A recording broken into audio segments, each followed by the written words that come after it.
help people create those really beautiful, dreamy Insta stories that have that cinematic, beautiful mood into them?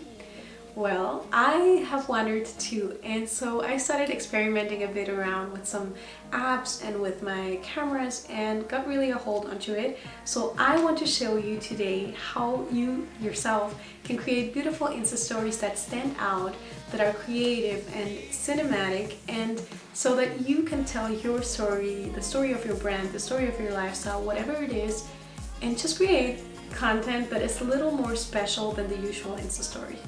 How we're going to do this is I'm going to tell you first what equipment I shoot those in, how I shoot them, the storytelling aspect of them, but also how I edit those. Because yes, it's not as easy. It's not the usual, I just shoot a story or I just film myself eating some food. No. You want to tell a story and you want it to be special, and so you need that special steps for it. So stick with me. I'm sure you're going to be a pro. And it's really not as difficult as it sounds. When it comes to equipment, I use some cameras because I myself am a wedding photographer, but you do not have to use those if you don't have them laying around.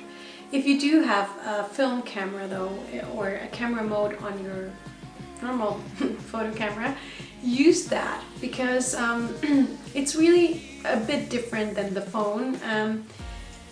I love using the Fujifilm X-T2. It's a really great camera for creating those. Sometimes I'll also use my 5D Mark III depending on where I am and what I have in hand, but the 5D Mark III I find better from the picture, but it's really heavy and it's not something I want to have with me all day. If I'm going somewhere, this is really light, this is really beautiful. And for this I have two different lenses. I have a 23mm and a 35mm. So I'm going to share with you why I have those two.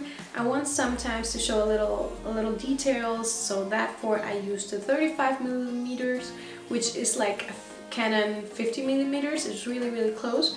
And for the other parts where I want to show where I'm at and why you want to show that is the storytelling aspect, which we're going to get to in a minute. But 23mm you can show a little wider, a little of the surroundings.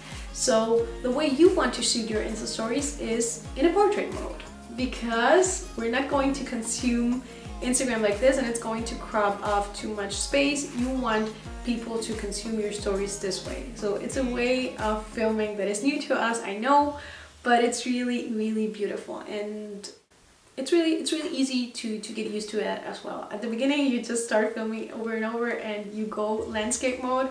Trust me, I know that, but we want to get on the portrait mode in order to be able to share that good story. Another thing about filming or on how you're going to film is you have to go really smooth about holding the camera. So you can either wear it like this, and you go really slow and smooth and take the picture like that. You do not want to go like this. Don't ever do that, like, oh, this is the place I'm at. No, you choose a great spot to shoot at, and this is where you're going to stand and show around. So this for I maybe used a wider lens like 23mm and will show where I'm at or whatever, but you always want to have a little movement in it, because if you just hold still, no movement is a little boring. So for this type of Insta story, you want to move a little bit around so you have that beautiful nice movement. And I will go really slow and smooth. That's important. Once you know that, you want to know how to tell a story, and this is the most beautiful part of it, because I personally love telling a good story. It's either me going out like on, I don't know, on a date with Tom, or it's gonna be me showing anything else. I will first show a picture of either something really close or something really far away and then get closer, or something really close and then get farther away. This is a good way to tell a story, because you know, with films where you're like, they show you where someone is, you get first like a view of the house outside, then they go in a little closer and then they show the person talking or something. So you want to make sure to show where you're at. and what you're experiencing. And with that, you just go farther and then closer and then a little closer. This is the storytelling aspect. What you want to have in mind is, no matter if you're going outside and you do not have like something planned, you're just going to look a little bit around and do a little filming, just switch between those wide and closer, because this is going to create a better experience for the people. And you can also switch between talking to camera, not talking to camera at all, or I don't know, try different angles, right? Because with different angles you can also tell the story.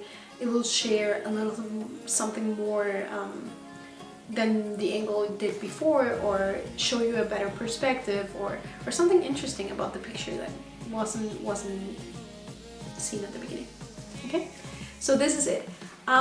With the storytelling, you also want to be sure to show a little more, right? So if you're telling a story, maybe you start talking somewhere and then end it somewhere else, the conversation, or you want to, I don't know, bring in beautiful sequences where you listen to some music, or that we'll take a look as well with the apps later. But you want to make sure to have a good story with a beginning, middle, and end.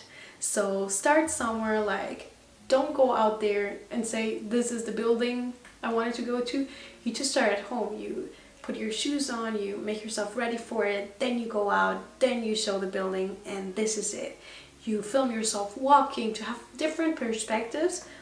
And then once you're there, you show the building and how excited you are about it. You want to tell the story and be able to share your excitement, so the people that are consuming it, that are looking at it, have the same experience as well and feel like, oh my god, yes, I'm in there.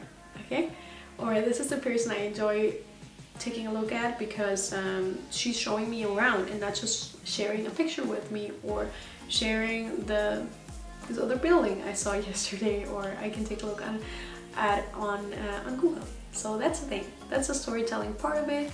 Tell a good story. Be able to connect through showing around. Show the details. Show the little things. Show, I don't know, light. Go search and be creative over there. Once you have all your pieces of films together, you have filmed your content, you want to bring those into your computer, and then with AirDrop, I put it into my iPhone.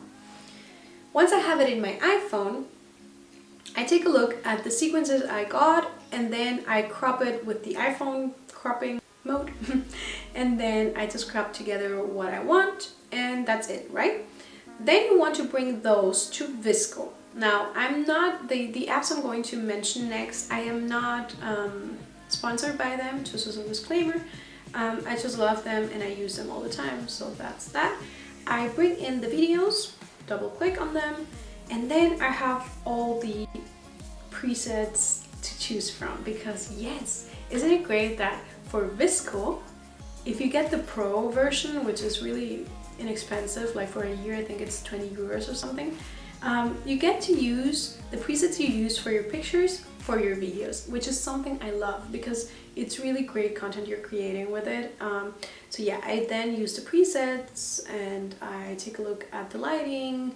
I also can add whatever it is, some grain, whatever it is I want to do.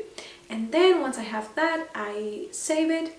Once I have all the little sequences edited, I edit them, of course, all in the same preset, because I want to have a really consistent look into my Insta stories. I actually only have 3 different types of, well, actually 2 favorite presets I use, and those I always use with, like I would always use one of those and never use another, just because I want all my stories to be looked at consistent. You know, that when you see story highlight after story highlight, I want you to take a look and everything to be really all in one, you know, in one look.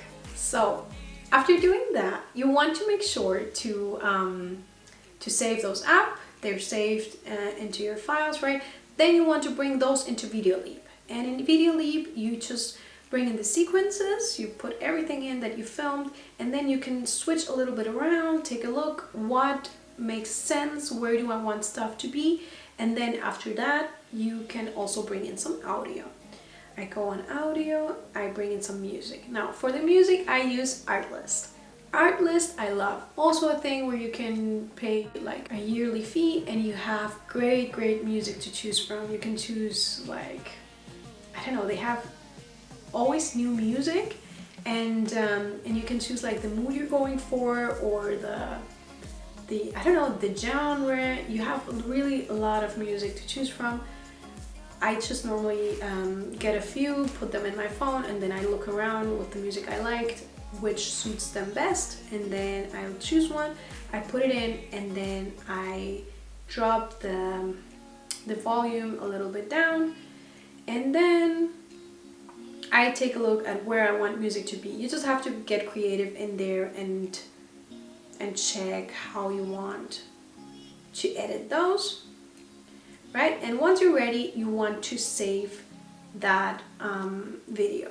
You want to save it, not in a high resolution, because for Instagram you do not really need it. Once you have saved that video, you want to then put it back in, right? You want to create a new project with that video where you're going to crop those little pieces into 15-second segments, right? Or into the segments that make sense, right? So you want to crop little sequences again so that you have a beautiful story to tell. If you take a look and you see, oh no, this is like 16 seconds long, then make it smaller and go to the sequence before that, and then put the next one in. Okay, so that's that. That's actually all it takes to be an Instagram story pro. Okay, now you're ready. Go out there, create things, and have fun with it, because this is really for you. That's all it's about. So take a good look at it. Take a look of this video again, and make sure to have a little of patience at the beginning. At the beginning I was like, oh my god, this apps, and it's really not a lot, but at the beginning you have to think differently and think about the message you want to get across as well. Like, it's not going to be the normal Insta story. You have to do a little more work for it. So the ways you can use it is for like a branding or anything you want to tell a story about. If you have this big event coming up, someone can hold the camera for you and film you. Be creative. Think of arts and pieces and ways to improve yourself in the stories. If you have other tips that I could use, like for example how I can bring those videos from my camera to my phone without having to use the computer in the middle, please let me know. It would be amazing to know that and to be, I don't know, to have my workflow be smaller. And also, if you have any other questions on what I talked about and you didn't understand well, or if you have other questions for the future that I could do videos on, I would be excited and thrilled to hear about or read.